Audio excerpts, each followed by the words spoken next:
വളരെ രസകരമായൊരു ചോദ്യം ഒരാൾ എന്നോട് ചോദിച്ചു, ഈ സർപ്പത്തിന് 100 പാലും നടത്തുന്നത് എന്താണ്? യഥാർത്ഥത്തിൽ എഴഞ്ഞു നടക്കുന്ന പാമ്പ് പാല് കുടിക്കും. പാമ്പിന് പാല് കൊടുത്ത് വളർത്തുന്നത് പോലെ എന്നൊക്കെ സാഹിത്യത്തിൽ നമ്മൾ പറയാറുണ്ട്.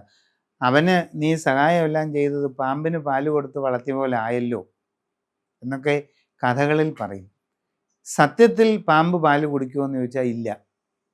എഴഞ്ഞു നടക്കുന്ന പാമ്പ്, അത് ഏത് മൂർഖനായാലും അണലിയായാലും ചേരയായാലും പാല് വെച്ച് കൊടുത്താൽ അത് കുടിക്കത്തില്ല.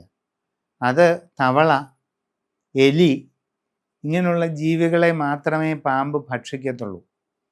പിന്നെ ഈ 100 പാല് വഴിപാടിൻ്റെ അർത്ഥം എന്താ? അത് മുമ്പത്തെ വീഡിയോയിൽ പറഞ്ഞിട്ടുണ്ട്.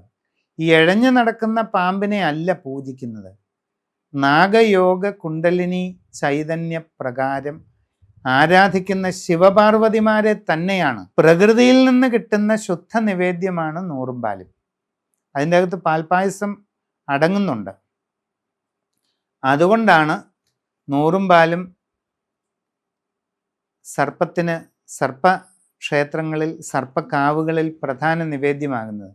അതായത് മനുഷ്യൻ കെട്ടിപ്പൊക്കിയ കോൺക്രീറ്റ് സൗധങ്ങളിൽ പൂർണ്ണമായ പരിഷ്കാര രൂപത്തിൽ കുടികൊള്ളുന്ന ദേവതാ സങ്കല്പങ്ങളിൽ നിന്നും വ്യത്യസ്തമായിട്ട് സമ്പൂർണമായ പ്രകൃതിയിൽ ലയിച്ചു ചേർന്ന ശക്തി ചൈതന്യമാണ് സർപ്പക്കാവിലുള്ളത്.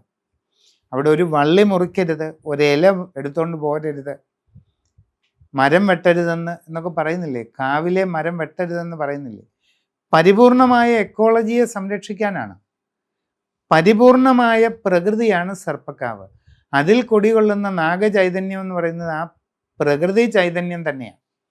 പ്രകൃതിയോടിണങ്ങി നിൽക്കുന്ന സമ്പൂർണ്ണ നിവേദ്യമാണ് 100 പാലും. അപ്പം നിങ്ങൾ വലിയ പൂജകളും നിവേദ്യങ്ങളും ഒക്കെ നടത്തുന്നതിനേക്കാൾ 100 ഇരട്ടി ഫലം ലഭിക്കും നിങ്ങളുടെ സർപ്പക്കാവിൽ ഒരു 100 പാലും നടത്തിയാൽ.